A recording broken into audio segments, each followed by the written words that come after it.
Welcome to World Business, I'm Guy Show. Now today we turn our lens to Baku, where shopping malls are not just surviving, they're evolving. Well, as global high streets struggle with footfall and e-commerce competition, Azerbaijan is taking a different route, turning its retail spaces into cultural, social and commercial hubs. We had exclusive access to one of the country's most prominent mall owners who shared insights on what drives profitability, how customer habits are changing, and the unique model that these complexes offer in a post-pandemic economy. Yaman, thank you very much for inviting us into Crescent Mall here, just one of the many malls in your portfolio. Tell us about Pasha Malls, the malls that you look after, and how they each play a different role, if you like, in your overall strategy. First of all, thank you for coming. Of course, Crescent Mall is our baby.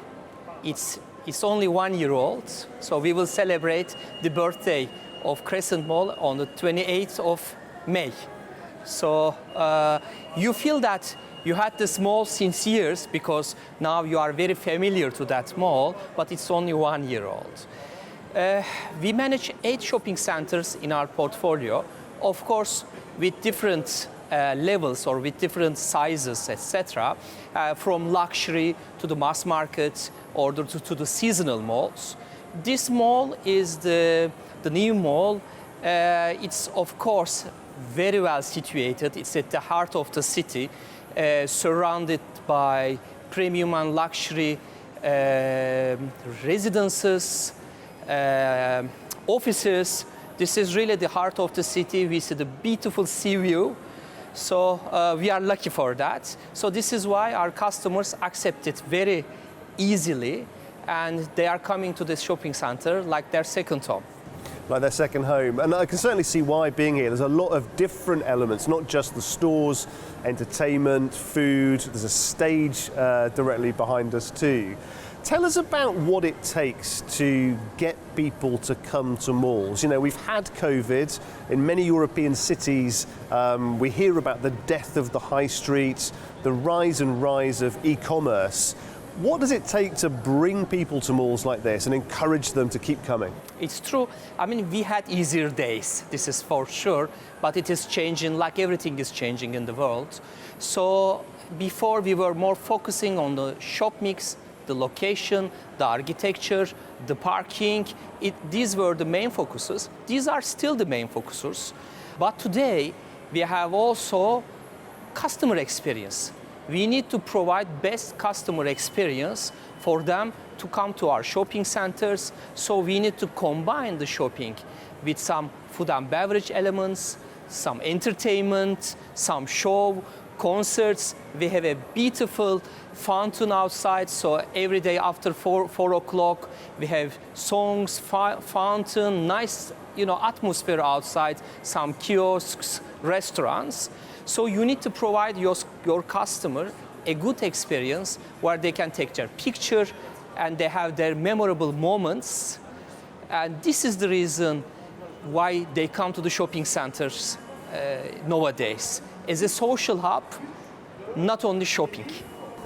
And we've been used to shopping malls now for many years, at least a few decades. I remember when I was young, growing up in the UK, seeing the sort of first few, what we thought of then as American-style malls opening up. And it was a very different experience to one that we were used to, in the 70s and 80s. How have you seen customers' tastes and preferences change over the last few years? And what's coming down the track? I mean, of course, their customs of how they behave is changing. We have to follow it. Which brands they prefer, what kind of F&B they prefer, what kind of entertainment they prefer, which concerts they prefer, if they prefer some, activities and art activities, or they prefer to come to take pictures so that you have your decorations, different decorations. We have to follow it, and it's changing every time, it's changing every year. So it's very dynamic, which is making our life, let's say, more fun, but at the same time, of course, more difficult. So when they come to the malls, you see on social media, and they all share in the social media, you have a new artificial intelligence application, and they know it instantly. So they follow it, they try it, like we have in that shopping center, we have an artificial intelligence called Layli. She's a, artificial intelligence assistant. So she may help you for the stores, she may help you for the activities, she may help you for the parking and everything. So people are following this very carefully, and you understand them from their social media, from their behavior. And increasingly, events, initiatives like festivals are playing a key role in getting more and more people interested in coming to malls, aren't they? We've got the Yellow Festival going on at the moment, but many, many more to come throughout the year as well. Tell us about the role that festivals play in really getting people to come here more often and spend more when they're here. I mean, it's a part of the experience. You need to provide different activities for your customers.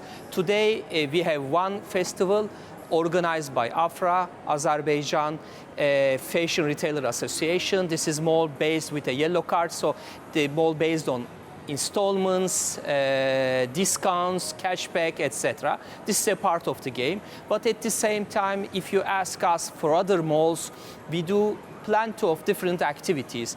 Not only weekend activities where you can leave your children, they can play, they can color, or big writers coming here to give some speeches or signatures, or astrologists, or everybody who has something to say in the market, they are invited to our malls. But also we bring fun to people. Like in that mall, the birthday is 28th of May, so we have a festival outside because the outside area is in the middle of the boulevard, sea view. We will have 12 additional kiosks, new food, fun, concerts, art master classes. Or in Deniz Mall, we have a parade. So we invite very famous singers at the end of the parade. So it will be full of people. They're gonna dance. I mean, the mascots will come, the animals will come, the brands will come. Always we are trying to bring something fun, something memorable for people in all Azerbaijan, all tourists coming to the city. Something fun, something memorable. Yaman, thank you very much for inviting us into Crescent Mall here. Always welcome. Thank you very much. Up next, let's take a look at the top business stories that stood out this week. Boeing has confirmed that its Chinese customers are refusing to take delivery of new jets as tariffs raise prices. Speaking Wednesday, Chief Executive Kelly Ortberg said many airlines in China now won't accept deliveries. 2 737 MAX jets which had been ferried to the country returned to the US last week. Then on Thursday, a third new plane, slated for Air China, started making its way back. Reports by Bloomberg last week claimed that Beijing has actually ordered carriers not to accept new planes. It all could be a big headache for Boeing, with China accounting for about 10% of its airliner order backlog. The company had been due to deliver about 50 new planes to the country just this year. However, Ortberg says Boeing can find solutions. He says unwanted jets can easily be diverted to new customers, since the air travel sector currently faces a global shortage of new planes. Even so, Donald Trump's sweeping global tariffs spell chaos for the industry. Airliners had been traded free from all duties under a global agreement dating back to 1979. While Washington has now signalled a willingness to de-escalate the dispute, analysts say confusion over tariffs could leave many aircraft orders in limbo. Earlier this month, Delta Airlines said it would defer all deliveries of jets from Airbus while the trade war lasted. Chief Executive Ed Bastian said Trump's 20% duty on imports from Europe meant the math didn't work. The new dispute is also terrible timing for Boeing, which was only just recovering from a near 5-year freeze on exports of its 737 MAX jets to China. That followed restrictions imposed by Beijing after 2 fatal crashes involving the type. ASML, the world's biggest supplier of computer chip-making equipment, says tariffs are creating uncertainty for its 2025 and 2026 outlook. Although its CEO has said his conversations with customers supported ASML's expectations that 2025 and 2026 would be growth years. In an interview published on the Dutch group's website, its head of finance broke down 4 categories of tariffs that could impact business. These are shipments to the US, tariffs on imported parts and tools, material imports needed for its manufacturing operations there, and tariffs from other countries on US exports. ASML shares fell 7.4% in morning trade. The global race for AI has put ASML at the forefront of the industry. It's the maker of the world's most advanced chip circuitry engraving system, the EUV lithography machine, which makes the chips of designers like Nvidia or Apple. In its quarterly earnings release, ASML said AI continues to be the main growth driver. Its net bookings, the most closely watched figure in the industry, were $4.4 billion in the first 3 months of 2025, missing analyst estimates. The company forecasts sales of between $8.1 and $8.7 billion for the second quarter. Tesla shares jumped in after-hours trading Tuesday after CEO Elon Musk said he would scale back his government work in May and devote more time to the company. This followed the release of quarterly results, which revealed revenue at the EV maker missed expectations. However, its auto business posted a gross margin that was slightly higher than the estimate of 21 analysts polled by Visible Alpha. That offered some relief for investors concerned about Tesla's shrinking profitability from automotive sales amid ongoing promotions to boost sales of its aging lineup and rising competition. The company did say uncertainty in the automotive and energy markets continues to increase as rapidly evolving trade policy adversely impacts the global supply chain and cost structure. Tesla has faced a troubling few months as deliveries of its EVs have nosedived, and CEO Elon Musk's political activities have drawn protests. Tesla showrooms have been vandalized, and sales in California, its largest U.S. market, have fallen sharply. Tesla scrapped plans for a brand new low-cost model last year, opting instead to produce cheaper variants using existing platforms and assembly lines. Musk promised driverless ride-hailing services to the public in Texas by June and in California for later this year. There could be a little relief in store for automakers. The Financial Times says Donald Trump plans to exempt them from some US tariffs. It cites sources close to the matter saying he'll eliminate levies on car parts coming from China. That could help firms including Tesla.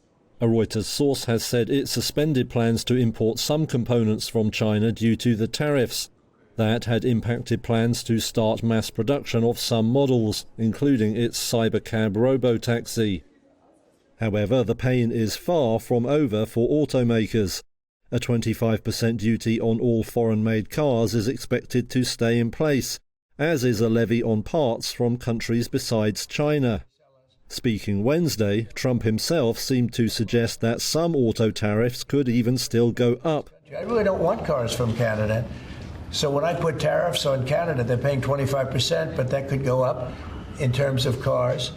Earlier this month, the Center for Automotive Research estimated the cost to the industry of all the tariffs at $108 billion just this year. Besides Trump's tariffs, car makers also face the pain of China's countermoves. Ford said last week that it had halted some exports to the country as Beijing's retaliatory tariffs start to bite. Like many industries affected by Trump's wave of tariffs, the liquor business is facing a period of deep uncertainty. In Oakland, California, William Choi prides himself on the global flavors available at his bar Viridian. We definitely use Ming River Baijiu coming out of China. We have cognac from France. We have rum from, Barbados. We have whiskey from Japan. Tariffs imposed by President Donald Trump are targeting dozens of countries, including those where Choi sources his spirits. Imports from the European Union, Japan, and Mexico face tariffs between 20 and 25%, while those from China have been slapped with the highest rate of all at 145%. It's like riding a roller coaster. One day we're like, okay, well maybe, and then the next day it's like right back down. So we're just in a very constant state of flux, I would say. Ashley Miller sells Ming River brand Baijiu, the Chinese spirit made from sorghum, to bars in Northern California. Miller says she's concerned about the impact of the tariffs not only on bars, but on Chinese Americans at home, where Baijiu holds an important place at the dinner table. Not being able to get a hold of Baijiu, again, something that a lot of Chinese people consider as part of every meal that they have. It's a tradition, it's a ritual, and to take that away from people is very disheartening. It's very upsetting, I'll be honest. Ming River is considering ways to avoid passing rising costs onto consumers, including adjusting bottle sizes and absorbing costs. Back at Veridian, Choi says he's already raised prices as high as he can. Now he'll just have to get creative to stay afloat, like creating a homemade acid solution to replace limes or slightly lowering the amount of alcohol in drinks. I mean, we're very resilient. We've learned to be. We've had to be, and so yes, there's a lot of uncertainty, but I mean that's just the world we live in right now. Well, that is all we have time for on this edition of the show. Thank you very much for watching. Please do check out anews.tv for all your latest business news and join us again next time on World Business.